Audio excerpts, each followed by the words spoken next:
অনেক কষ্ট করে ভাই বক্সটা খোলার চেষ্টা করছে, খুলতে পারছে না, তো আমি হেল্প করে দিলাম। ঠিক আছে, কেন তাড়াহুড়ো করছিল, খুলতে পারছিল না।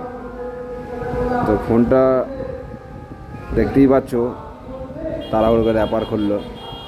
ওর কালারটা খুবই পছন্দ হয়েছিল। ফোনটা তোমাদেরকে ঘুরিয়ে দেখায়, খুব সুন্দর লুক করেছে ইনফিনিক্সে। এটা নোট 50X।